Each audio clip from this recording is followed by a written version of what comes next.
નમો લોહે સૌહરિહંતાનમ નમો લોહે સૌદાનમ નમો લોહે સૌઆયર્યાન નમો લોહે સૌજાયાનમ નમો લોહે સૌતિભાવતી સાવનમ ઓમકારમિંદુ સંયુક્ત નિત્યમ ધ્યાયંતિ યોગિન કામદમોક્ષદો છે ઓંકારાય નમો નમઃ મંગલમ ભગવાન મંગલમ કુટુંબી મંગલમ કુંકુંડાર્યો જૈન્દ્રમોસુ મંગલમ નમઃ સમયસ્થાનાય સ્વાનુભૂત્યા ચકાસ્તે ચિત્તભાવાય ભાવાય સર્વભાવા વિભાવ નિર્ધનિદાતા.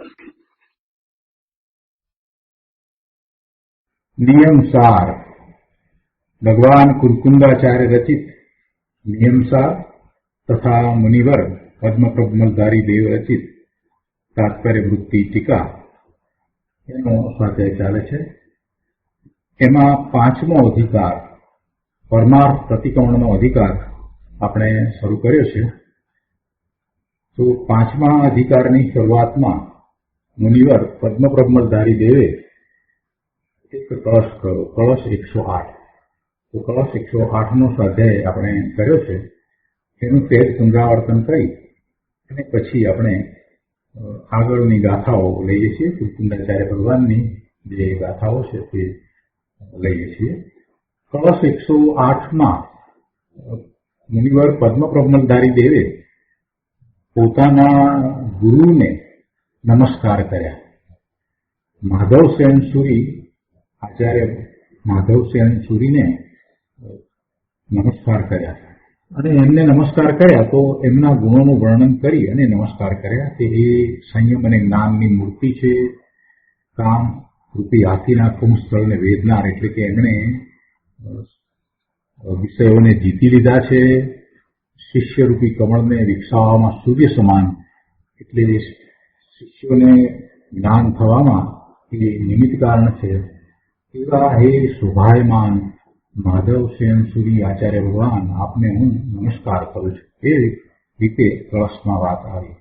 હવે ગુરુદેવે એનો વિસ્તાર કરી અને એ તો સમજાવ્યું, પરંતુ સાથે બીજી કેટલીક તત્વની વાત સમજાવી. અને એ તત્વની વાત સમજાવતા ઘણા બધા ન્યાય સમજાવ્યા અને ઘણી પ્રયોજનભૂત વાત સમજાવી. પણ એમાંની એક બે વાત મહત્વની છે, તો એનું સહેજ પુનરાવર્તન કરીએ છીએ. તો નિયમ સાર પ્રવચન સદગુરુ પ્રવચન પ્રસાદ પાર્ટ 2. નિયમસાર પ્રવચન સદગુરુ પ્રવચન પ્રસાદ ભાગ બીજો, એના પાના નંબર 429 ઉપર એક વાત આવી કે આશ્રય કોણ લે છે, દ્રવ્ય કે પર્યાય. અને એમાં ગુરુદેવે સ્પષ્ટતા કરી કે આશ્રય લેનાર તો પર્યાય જ છે. આશ્રય લેનાર તો પર્યાય જ છે. પણ પર્યાયનો આશ્રય પર્યાય ક્યાંથી લે? એટલે પર્યાય જે આશ્રય લેનારી છે એ તો જીવની દશા છે. અને એ દશા એ દ્રવ્યનો આશ્રય લે છે એવી એ દશા છે. એટલે એક વખત જે દશા છે એ જ વખતે એ જ સમયે બીજી દશા તો હોય નહીં. પર્યાય એક જયારે અસ્તિત્વમાં છે તો એ સમયમાં બીજી પર્યાય હોય નહીં. એક સમયમાં બે પર્યાય ન હોય. એક સમયમાં બે પર્યાય ન હોય. પહેલી પર્યાય જે દ્રવ્યનો આશ્રય કરવાવાળી થઈ છે અને નિર્મળ પર્યાય થઈ છે, તો એ વખતે બીજી પર્યાય નથી. એ નિર્મળ પર્યાયનો ક્ષય થઈ જાય, એ વિલીન થઈ જાય અને બીજી પર્યાય હોય છે. એટલે એક સમયમાં એક જ પર્યાય હોય, ભલે નિર્મળ પર્યાય થતી હોય તો પણ. એટલે જે આશ્રયની વાત કરીએ તો એ આશ્રય તો દ્રવ્યનો જ થઈ શકે, પર્યાયનો આશ્રય થાય નહીં. કેમ કે પર્યાયનો આશ્રય કરવા જાય તો એ વખતે પર્યાય તો છે નહીં. એક જ પર્યાય જે આશ્રય કરવા વાળી પર્યાય છે તે જ છે અને પહેલાની પર્યાય તો વિલીન થઈ ગઈ છે. તો આશ્રય પર્યાયનો આશ્રય કેવી રીતે કરે? એટલે પર્યાય હંમેશા દ્રવ્યનો જ આશ્રય કરે છે. પર્યાયનો આશ્રય કરી શકતી નથી. હા, એવું બને કે પર્યાય વર્તમાન પર્યાય એ પૂર્વે થયેલી એવી નિર્મળ પર્યાય ને સ્મૃતિમાં લાવે, એને યાદ કરે. હવે એવું સ્મૃતિમાં લાવે અને એને યાદ કરે કે પૂર્વે મને આવા નિર્મળ પરિણામ થયા હતા, તો એમાં એ પર્યાયનો આશ્રય નથી થતો, પણ માત્ર એ પર્યાય સ્મૃતિમાં આવે છે એટલે એક વિકલ્પ છે. એમાં એકાગ્રતા થઈ શકતી નથી, કેમ કે એ પૂર્વે પર્યાય થઈ હતી, અત્યારે વર્તમાનમાં એ પર્યાય નથી. અત્યારે વર્તમાનમાં જે પર્યાય આશ્રય કરી રહી છે એ માત્ર વિકલ્પમાં છે, એટલે એને આશ્રય દ્રવ્યનો નથી, તેમજ પર્યાયનો પણ નથી, માત્ર એ વિકલ્પ રૂપે છે, એ બહારમાં છે. એટલે પર્યાયનો આશ્રય કરવા જતા વિકલ્પ થાય છે. પર્યાયનો આશ્રય કરવા જતા વિકલ્પ થાય છે. તો આશ્રય કોનો હોય? દ્રવ્યનો હોય. અને આશ્રય કરનાર કોણ છે? તો એ એની અવસ્થા છે, એ એની પર્યાય છે. એટલે એ વાત બહુ સ્પષ્ટ અહીંયા કરી અને એમાં ઘણો ન્યાય સમજાવી દીધો છે. તર્ક દ્વારા એ વાત સમજાવી કે પર્યાયનો આશ્રય કરી શકે નહીં, કેમ કે એક સમયમાં બે પર્યાય નથી અને પર્યાય પૂર્વની પર્યાય જેનો આશ્રય કરવા એ જાય છે એ વખતે એ પર્યાય ન હોવાને કારણે એ પૂર્વની પર્યાયનો એને વિકલ્પ હોય કે આવી પર્યાય થઈ હતી, અને વિકલ્પ જે છે એ કાંઈ ધર્મનું કારણ નથી. એ વિકલ્પમાં તો એને શુભ કે અશુભ ભાવ છે. હવે નિર્મળ પર્યાયનો વિકલ્પ છે તો શુભ ભાવ છે, એટલે એ રાગ છે. હવે આ વાત કરી ત્યાર પછીથી એક બીજો ન્યાય પણ અહીંયા ગુરુદેવે આપ્યો કે પર્યાયનું જ્ઞાન રાગનું કારણ નથી. એટલે પૂર્વે જે પર્યાય થઈ ગઈ હોય એનું એ જ્ઞાન કરે તો એથી રાગ થાય છે એમ નથી. અહીંયા એમ કહ્યું કે પર્યાયનું લક્ષ કરવા જાય, પૂર્વે જે પર્યાય થઈ એનું લક્ષ કરવા જાય છે તો એને રાગ થાય છે. તો એમાં એક વાત સ્પષ્ટ કરી કે પર્યાયનું જ્ઞાન એ રાગનું કારણ નથી. પર્યાયનું જ્ઞાન એ રાગનું કારણ નથી. રાગ સ્વતંત્ર રીતે થાય છે, એટલે એમાં પર્યાય તો નિમિત્ત કારણ છે. અને આ વાત તો બધે જ લાગુ પડે છે. પોતે શુભ ભાવે થાય છે, પોતે રાગના ભાવે થાય છે, તો એમાં જગતના જે પદાર્થોને એ જુએ છે તો એ બધા પદાર્થોની પર્યાયને એ જુએ છે, અને એમ એ પર્યાયની દ્રષ્ટિ કરતા એ પર્યાયનું એને જ્ઞાન થાય છે. તો એ પર્યાયનું જ્ઞાન એ ખરેખર રાગનું કારણ નથી. રાગ તો એની સાથે એકત્વ મમત્વ કરતા રાગ થાય છે, પણ કાંઈ એના જ્ઞાનમાં પર્યાય સંબંધીનું જે જ્ઞાન આવ્યું છે એ પ્રતિબિંબિત થાય છે, એ જ્ઞેય છે, તો એ કાંઈ રાગ ઉપજાવે છે, રાગ કરાવે છે એમ નથી. એટલે પર્યાયનું જ્ઞાન રાગનું કારણ નથી. કોઈ પણ પર્યાય, તીર્થંકર ભગવાનની પર્યાય એટલે તીર્થંકર ભગવાનને આપણે જોઈએ છીએ તો તીર્થંકર ભગવાનના દ્રવ્યને કાંઈ નથી જોતા. તીર્થંકર ભગવાનની પર્યાયને આપણે જોઈએ છીએ, જગતના પદાર્થોને જોઈએ છીએ તો એ બધા પદાર્થોની એ સમયની પર્યાયને જોઈએ છીએ. આ કોમ્પ્યુટરને જોઈએ છીએ તો આ જે ઉદ્ગળનો સ્કંદ છે એની આ પર્યાય છે એને આપણે જોઈએ છીએ. એ જ રીતે આપણે બહારમાં જ્યાં જ્યાં જોઈએ ત્યાં બધે આપણે પર્યાયને જોઈએ છીએ, પર્યાયનું લક્ષ કરીએ છીએ, અને પર્યાયનું જ્ઞાન થાય કે આ આમ છે તો એથી રાગ થાય એમ નથી. સામે પ્રતિમાને જોઈએ છીએ, મંદિરમાં ગયા છીએ તો પ્રતિમાને જોતા શુભભાવ થાય છે એમ નથી. કોઈ પણ પર્યાયનું જ્ઞાન કરવાથી રાગ થાય છે એમ નથી. પ્રતિમાને જોતા શુભભાવ થાય છે એમ નથી. શુભભાવ એને થાય છે, જીવને થાય છે, તો એ વખતે એ પ્રતિમા એમાં નિમિત્ત કારણ છે. શુભભાવ થવામાં પ્રતિમા નિમિત્ત કારણ થાય, પણ ઉપાદાન કારણ તો એનું પોતાનું જ છે. એક દાખલો લઈએ કે મંદિરમાં આપણે જઈએ છીએ ત્યારે ત્યાં કોઈક કારીગર અન્યમતી છે અથવા મુસલમાન છે કે જેને જૈન દર્શન પ્રત્યે કોઈ લગાવ નથી, તો એને એ પ્રતિમા દેખાયા જ કરે છે, જોયા કરે છે, છતાં એને કાંઈ શુભભાવ થતો નથી.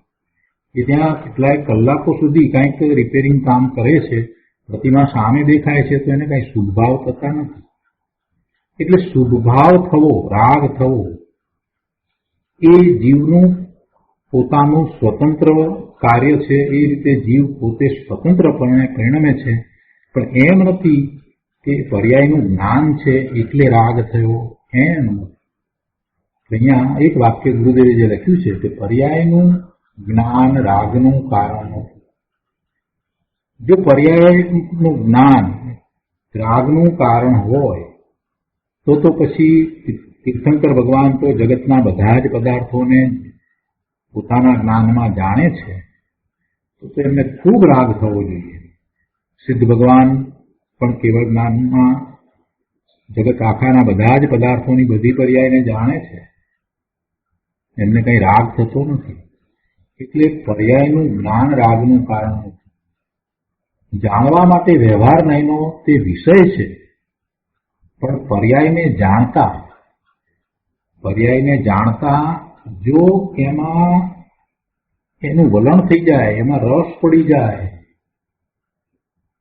તો રાગ થાય છે. એટલે કહે છે કે પર્યાયને જાણે એમાં વાંધો નથી, પરંતુ એનું વલણ, એનો આશ્રય થઈ જાય તો રાગ થાય છે.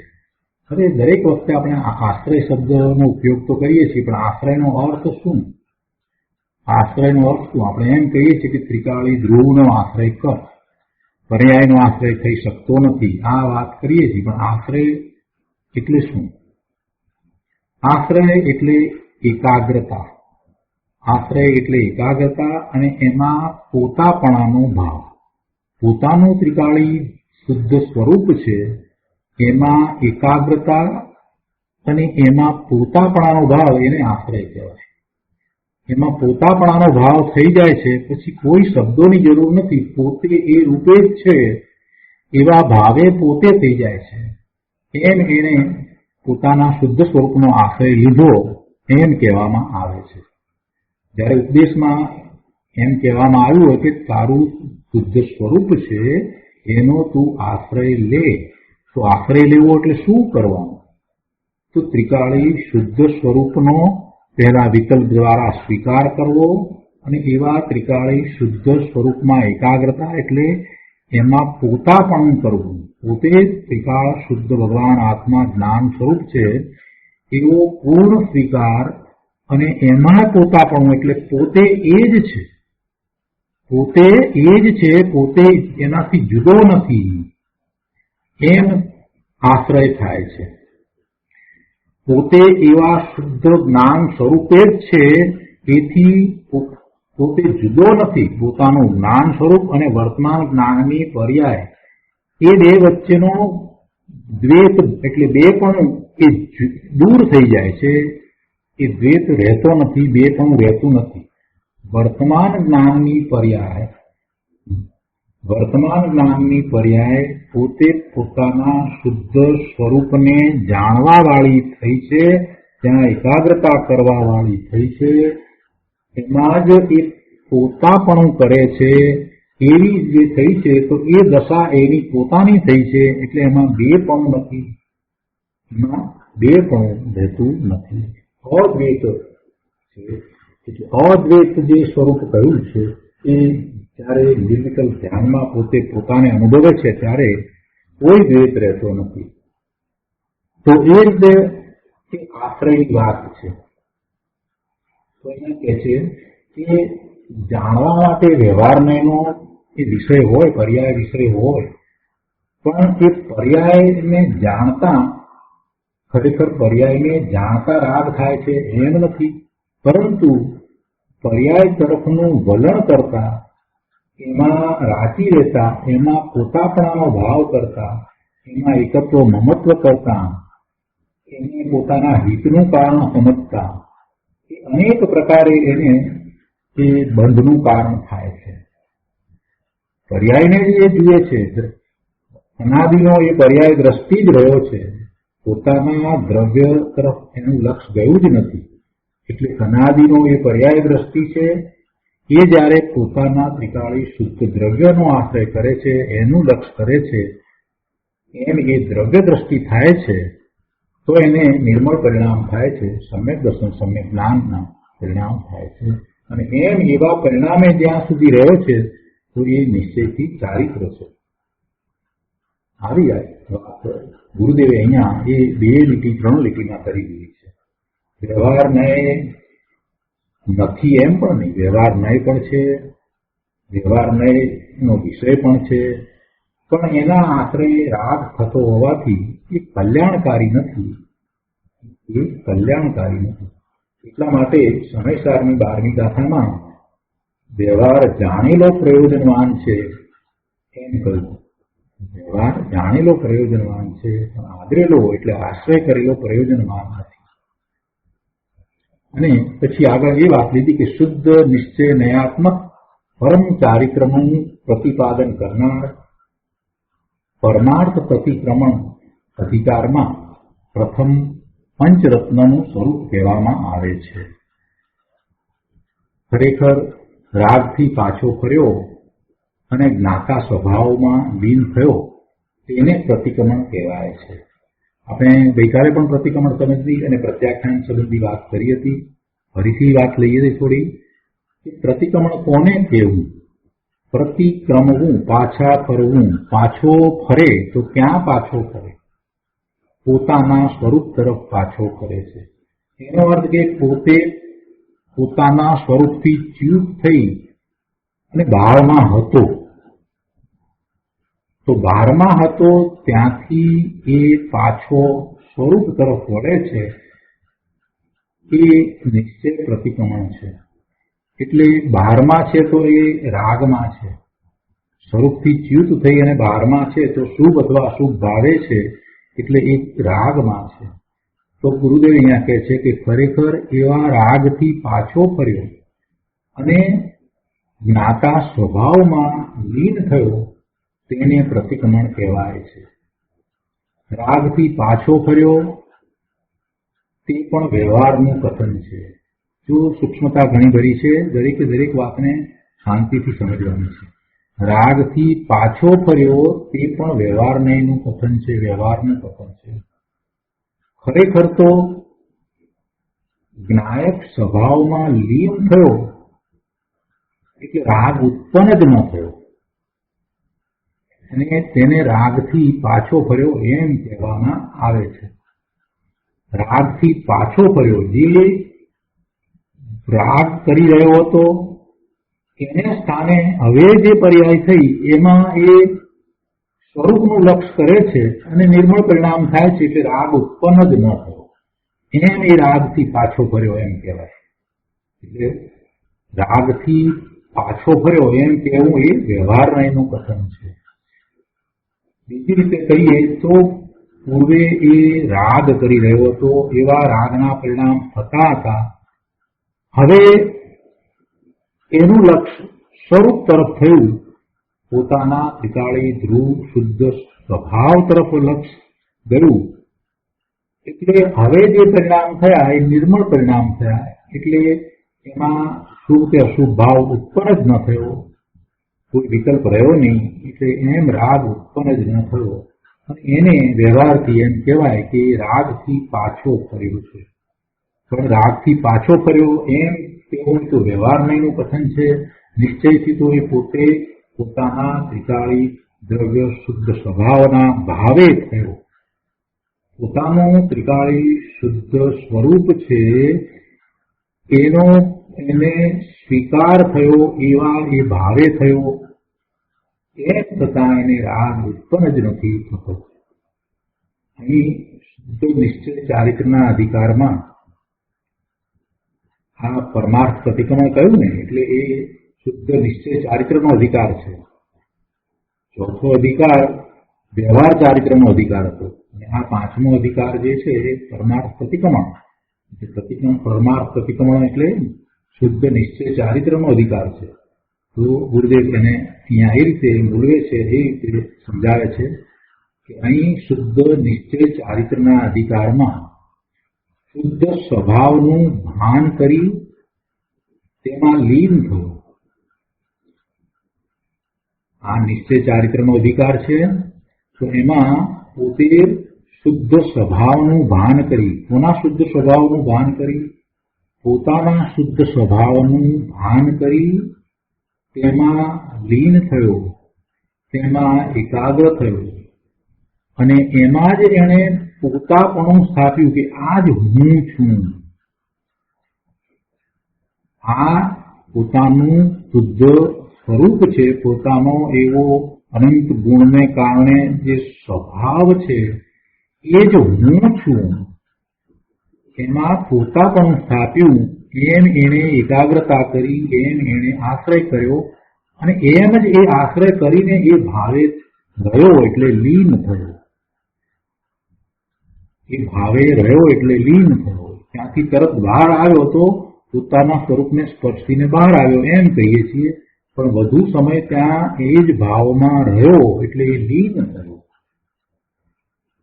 અને એવું જ્યારે કરે છે ત્યારે એ રાગથી પાછો કર્યો છે એમ કહેવામાં આવે છે અને તેને પરમાર્થ પ્રતિક્રમણ કહેવાય છે.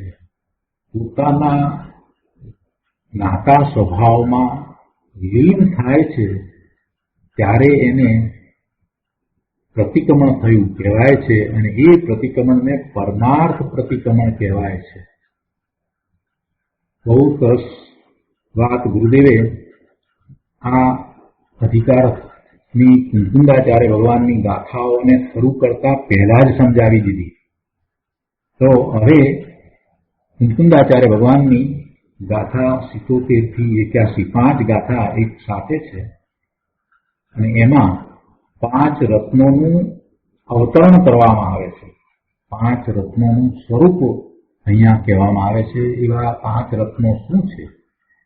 એ 5 રત્નો દ્વારા જીવનું કર્તવ્ય શું છે અને અકર્તવ્ય શું છે. મુખ્યતા તો અકર્તવ્ય શું છે એની દર્શાવી છે કે આ જીવનું કર્તવ્ય નથી એમ દર્શાવી અને એમ ભેદ જ્ઞાન કરાયું છે. એટલે પછી બાકી જે રહ્યું પોતાનો જ્ઞાન સ્વભાવ તે જ એકમાત્ર કર્તવ્ય છે એવું પ્રયોજન એમાંથી આપણને સમજાય છે. તો કુંકુંદાચાર્ય ભગવાનની આ પરમાર્થ પ્રતિક્રમણ અધિકારની પહેલી 5 ગાથા 77 થી 81 આપણે લઈએ છીએ.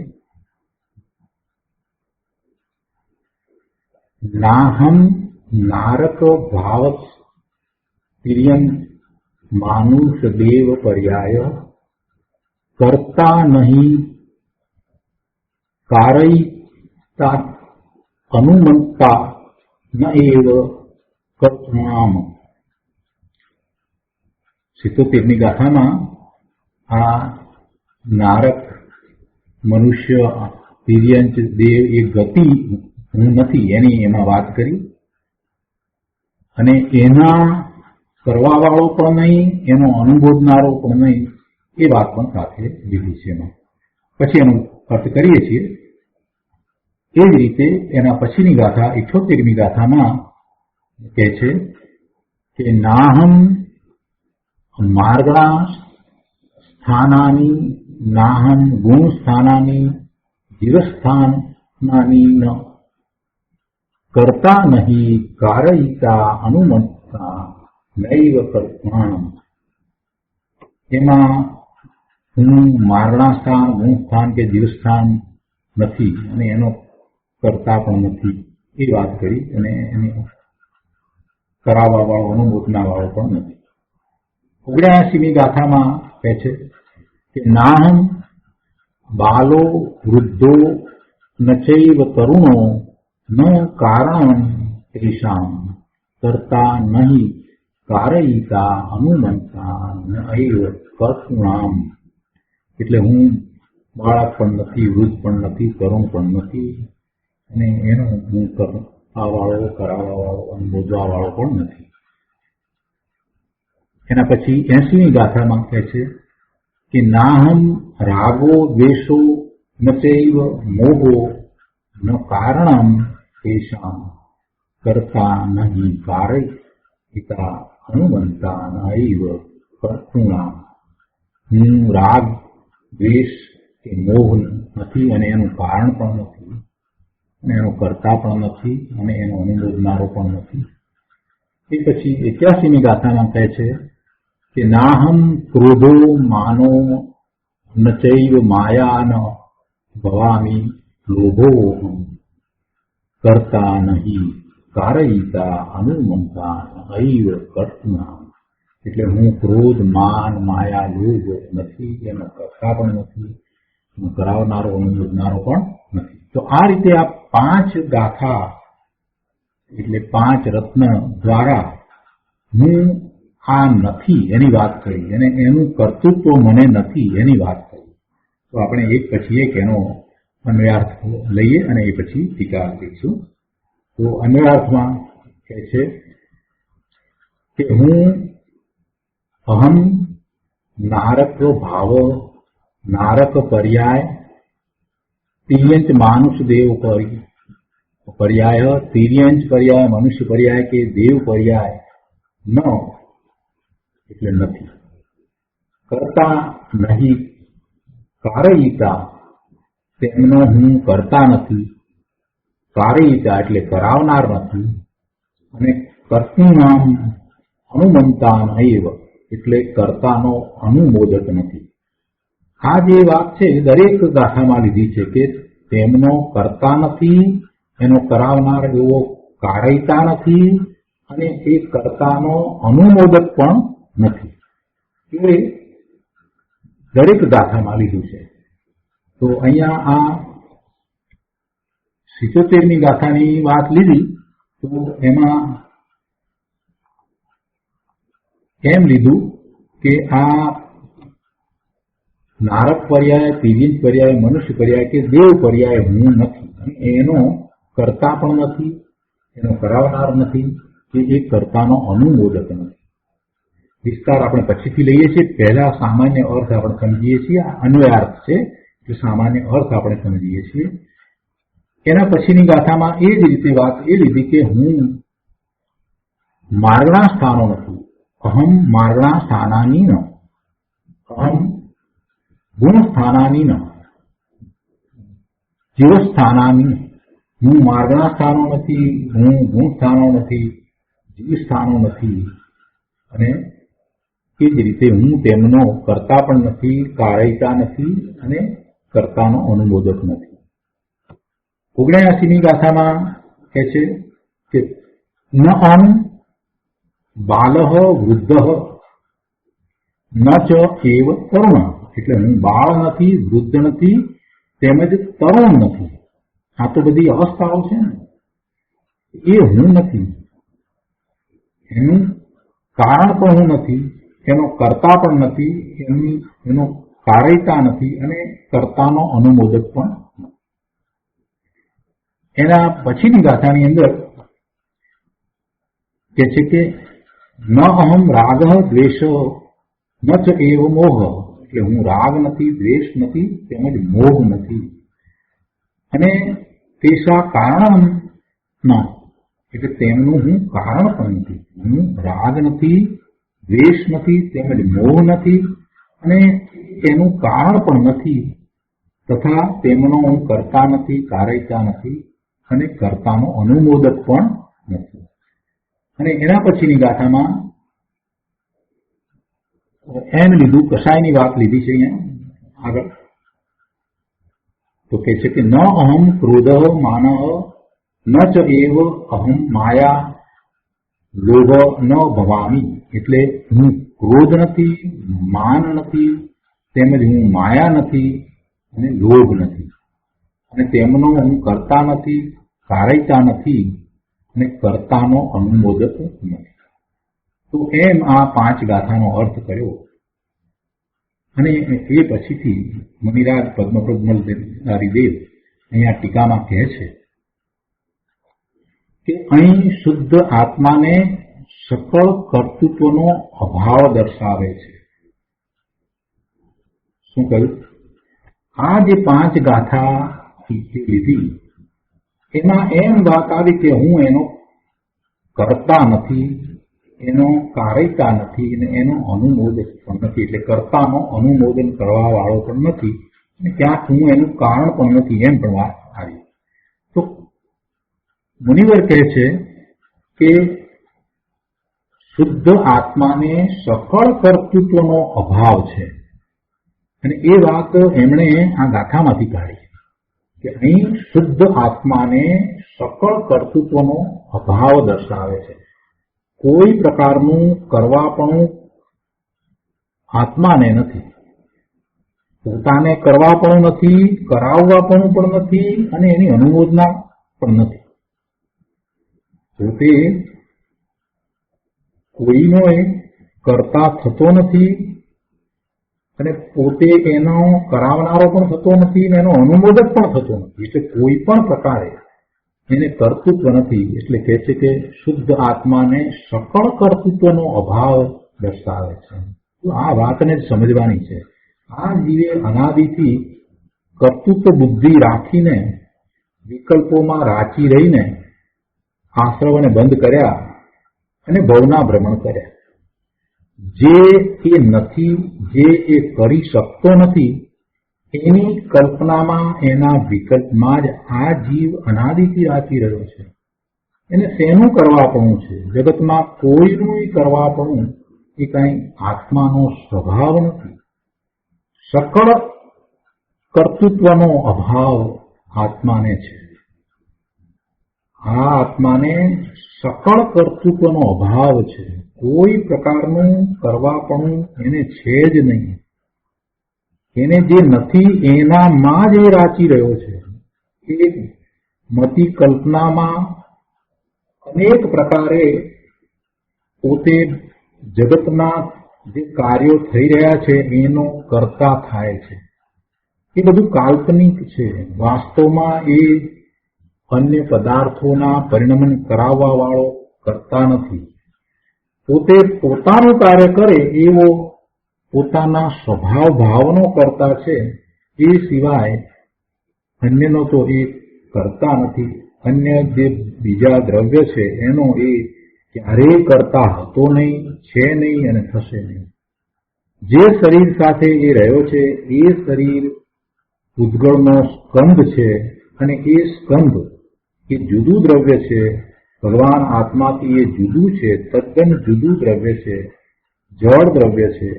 એનું કાર્ય જળ પોતે કરી રહ્યું છે, અને આ જીવ નકામાનો શરીરની ક્રિયાનો કરતા થાય છે.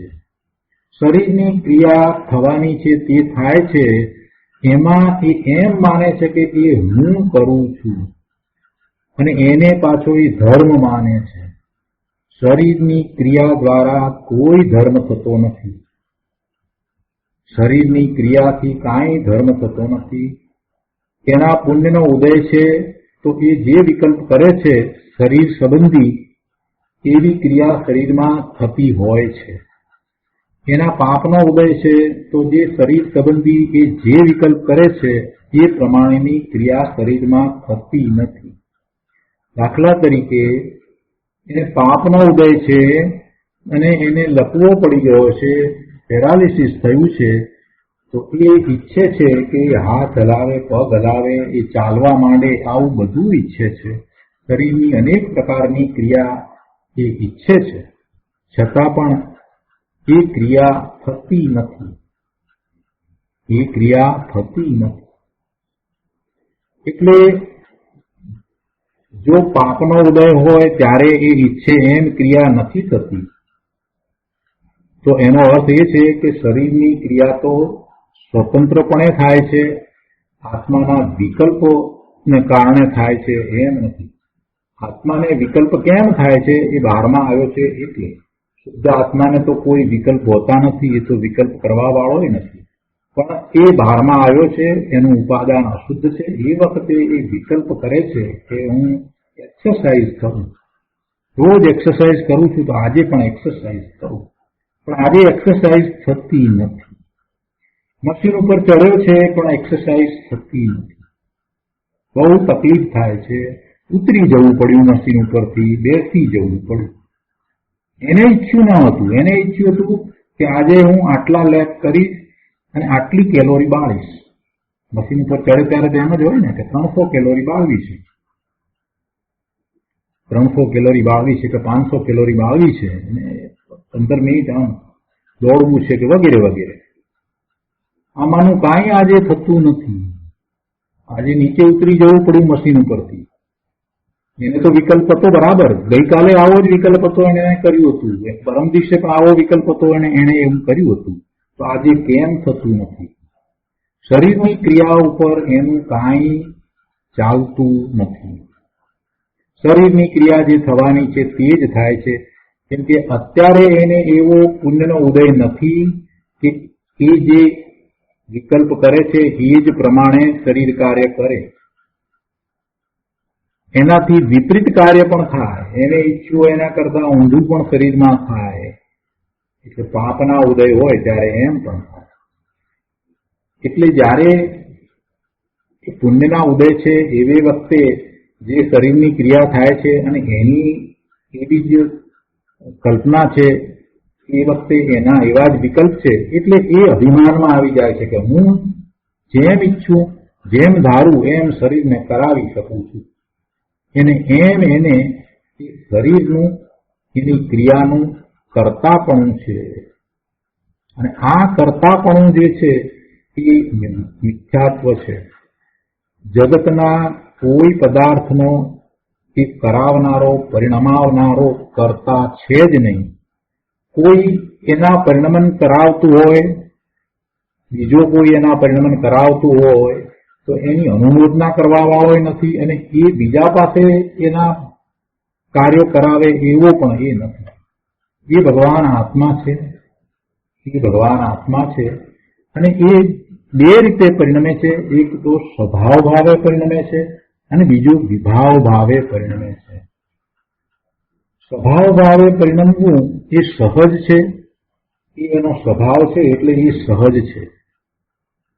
પોતાના સ્વરૂપનું લક્ષ કરતા પોતાનું અંદરમાં જે શુદ્ધ પરિણમન થઈ રહ્યું છે તેમાં એકાગ્રતા લીનતા થતા એ પોતે આનંદની દશા રૂપે પરિણમી જાય એ સહજ દશા છે.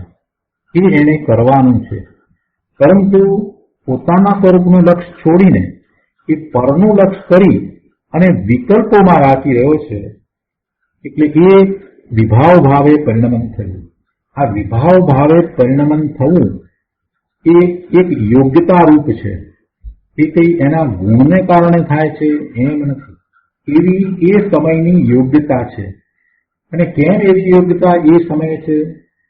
કેમ કે એ પોતે પોતાના સ્વરૂપથી બહાર આવ્યો છે, ચૂત થયો છે, એટલે પરનું લક્ષ કરવા વાળો થયો છે. અને એ વખતે પરનું લક્ષ કરતા એને એવા વિભાવ ભાવે પરિણમન થાય છે. બધો અપરાધ એનો પોતાનો છે. પોતાના સ્વભાવ ભાવે નહીં રહેતા બહારમાં આવ્યો છે, એટલે શુભાશુભ ભાવે થાય છે. અને શુભાશુભ ભાવે થાય છે એમાં એ પરનો કર્તા પણ થાય છે. આ શરીરની ક્રિયાનો કર્તા થાય છે.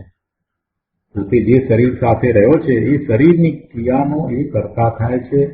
પર દ્રવ્યનો એ કર્તા થાય છે. પર પદાર્થોના પરિણમનનો એ પોતાને કર્તા સમજે છે. અને એવું એ કર્તા પણ છે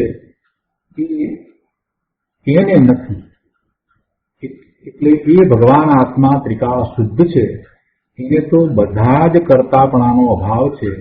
એટલે પહેલી વાત અહીંયા મુનિવર પદ્મકમલધારી દેવે એ કરી કે શુદ્ધ આત્માને સકળ બધા જ કર્તૃત્વનો અભાવ અહીંયા આ 5 ગાથામાં દર્શાવવામાં આવ્યો છે. મુકુંદાચાર્ય ભગવાને એને વર્ણન કરી અને દર્શાવ્યું કે એનો એ કરતા નથી. 5 વાત લીધી. હવે ટીકામાં આગળ કહે છે કે બહુ આરંભ તથા પરિગ્રહનો અભાવ હોવાને લીધે હું નારક પર્યાય નથી.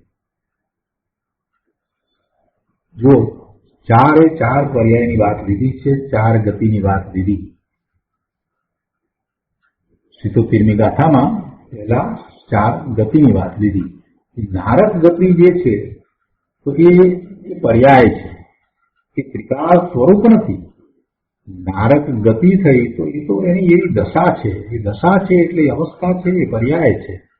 તો કે છે કે આરંભ તથા પરિગ્રહનો અભાવ હોવાને લીધે, બહુ આરંભ તથા પરિગ્રહનો અભાવ હોવાને લીધે હું નારક પર્યાય નથી. એને પરિગ્રહ નથી અને એને આરંભ પણ નથી. આત્માને કાંઈ નથી એટલે પછી એ નારક પણ નથી, નારકી પણ નથી, પોતે મનુષ્ય પણ નથી, દેવ પણ નથી. આગળ કહે છે કે સંસારી જીવને બહુ આરંભ પરિગ્રહ વ્યવહારથી હોય છે, નિશ્ચયથી કાંઈ નથી. આ બધું જે પર્યાય ચારે ચાર છે એ અવસ્થાને સંસાર અવસ્થા થઈ.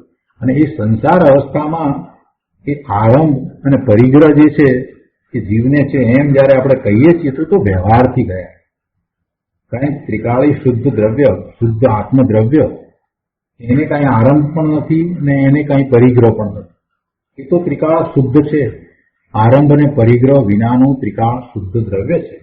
છતાંય સંસારી જીવને બહુ આરંભ પરિગ્રહ વ્યવહારથી હોય છે, પણ પરમાર્થે નિશ્ચયથી તો એને આરંભ પણ નથી, પરિગ્રહ પણ નથી, એને પરનું કરતાપણું પણ નથી. એટલે અહીંયા વાત સમજાવી છે કે સંસારી જીવને બહુ આરંભ પરિગ્રહ વ્યવહારથી હોય છે અને તેથી જ તેને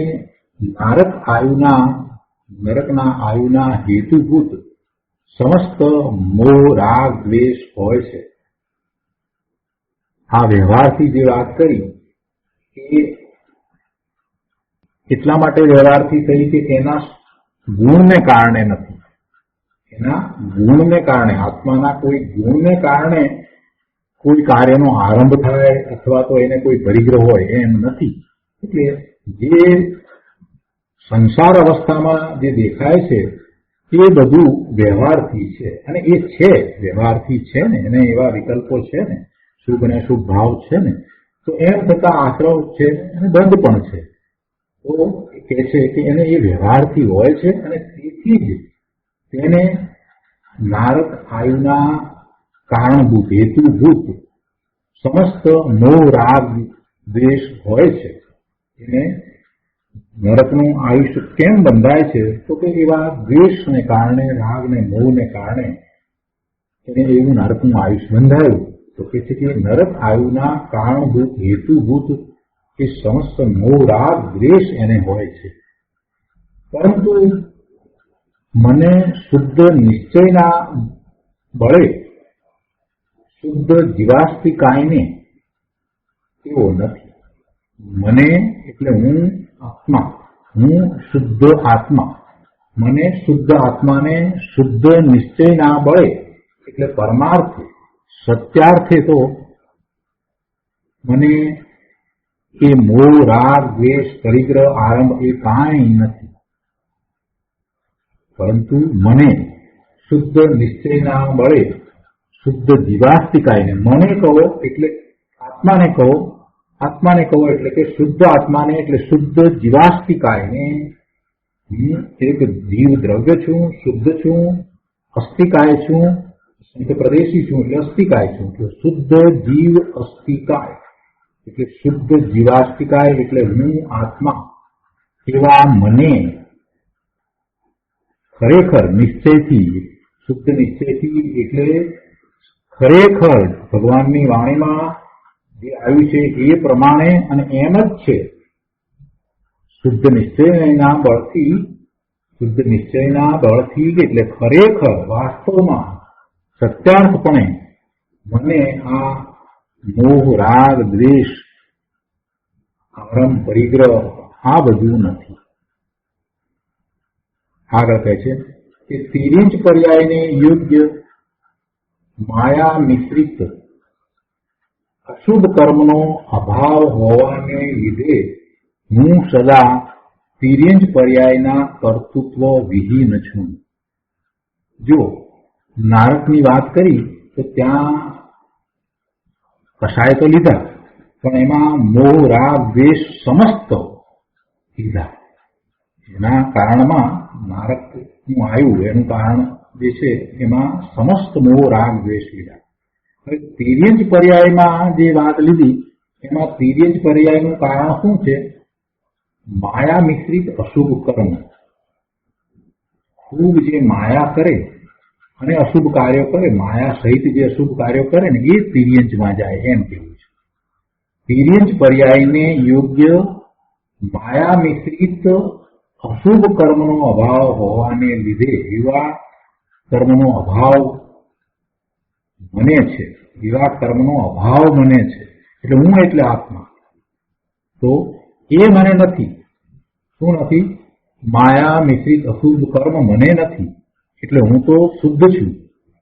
હું તો શુદ્ધ છું એટલે કહે છે કે તિર્યંચ પર્યાયને યોગ્ય માયા મિશ્રિત અશુભ કર્મ એનો મને તો અભાવ છે. એવા અભાવને લીધે હું એટલે શુદ્ધ આત્મા તિર્યંચ પર્યાયના કર્તૃત્વ રહિત છું, તિર્યંચ પર્યાયના કાર્ય રહિત છું. મને તિર્યંચ પર્યાયનું કર્તૃત્વ છે નહીં. એ પછી મનુષ્યની વાત કરે છે.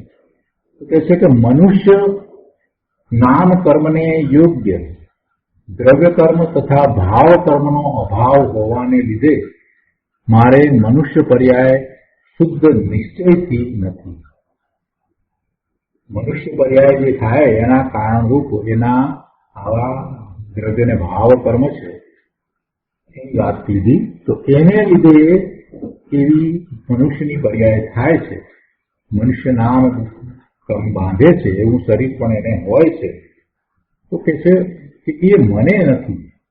કેમ નથી? તો કે મને એવા દ્રવ્ય કર્મ કે ભાવ કર્મ કાંઈ નથી. આત્માને કયું કર્મ છે? શુદ્ધ આત્માને કોઈ કર્મ હોતું નથી. એને દ્રવ્ય કર્મ પણ નથી ને ભાવ કર્મ પણ નથી. દ્રવ્ય કર્મના નિમિત્તે ભાવ કર્મ બંધાય, પણ અહીંયા અને ભાવ કર્મના નિમિત્તે દ્રવ્ય કર્મ બંધાય. એ બે વાત આપણે કહીએ છીએ અને એ બધા વ્યવહારને એના કથન છે, એને સમજવા જેવું છે કે દ્રવ્ય કર્મનો ઉદય આવે છે એની સાથે જોડાતા એને જે ભાવ થાય છે એટલે એને ભાવ કર્મ બંધાય છે, નવા ભાવ કર્મ બંધાય છે. પૂર્વે જે બાંધેલા જે દ્રવ્ય કર્મ જે છે એનો ઉદય આવતા જે સંયોગો સર્જાય છે એ સંયોગોમાં એ એકત્વ મમત્વ કરતા શુભ અને અશુભ ભાવે થાય છે એટલે એને ભાવ કર્મ થાય છે. અને આ નવા ભાવ કર્મ થયા એના નિમિત્તે નવા કાર્મણે રજકણો આવી અને દ્રવ્ય કર્મ રૂપે બંધાય છે. એટલે એ એવો નિમિત્ત નૈમિતિક સંબંધ હોય છે. ખરેખર જે દ્રવ્ય કર્મ છે એ તો એનાથી તદ્દન જુદું છે. દ્રવ્ય કર્મ તો જળ કાર્મણે રજકણોનો એ તો સ્કંધ છે, એ તો ભગવાન આત્માથી જુદું છે.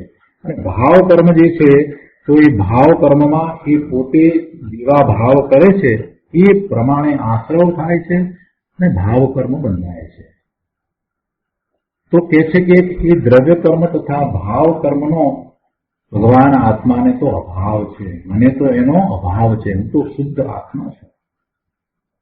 મનુષ્ય નામ કર્મને યોગ્ય દ્રવ્ય કર્મ તથા ભાવ કર્મનો મને અભાવ હોવાને લીધે મારે મનુષ્ય પર્યાય નથી.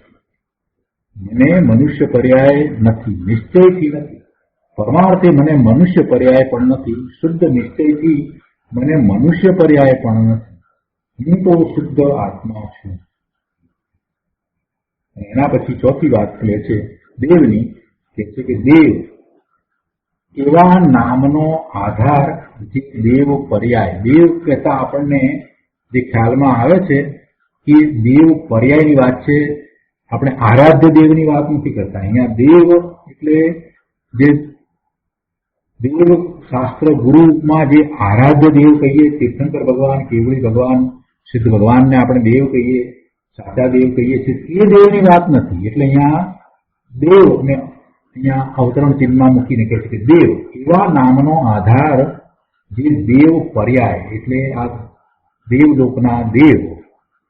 તો એ દેવની પર્યાય તેને યોગ્ય સુરસ સુગંધ સ્વભાવ વાળા ઉદ્ગળ દ્રવ્યના સંબંધનો અભાવ હોવાને લીધે નિશ્ચયથી મારે દેવ પર્યાય નથી. એને એવા પૂતગળોનો સંબંધ દેવની પર્યાયમાં થાય છે એને વિક્રિય શરીર હોય છે અને એવા સુરસ સુગંધ સ્વભાવ વાળા પૂતગળ દ્રવ્યનો સંબંધ, એટલે કે એવું એને શરીર હોય છે દેવને, તો કે છે કે એનો મને તો અભાવ છે, એટલે હું દેવ નથી, એટલે મારી પર્યાય દેવની પણ નથી. એટલે ભગવાન આત્મા ત્રિકાળ શુદ્ધ છે અને આ ચાર પર્યાયમાંથી કોઈ એક પણ પર્યાય નથી, એ વાત અહીંયા પહેલા તો કરવામાં આવી. તો આજનો સ્વાધ્યાય આપણે અહીંયા સુધી રાખીએ છીએ. વધુ વિસ્તાર આપણે આવતી વખતે લઈશું. હજી ટીકાનો ઘણો ભાગ બાકી છે અને એ પછીથી આપણે પૂજ્ય ગુરુદેવ પાસેથી એનો વિશેષ અર્થ કરીશું. હવે સુખધામ બોલીએ. સુખધામ અનંત સુખ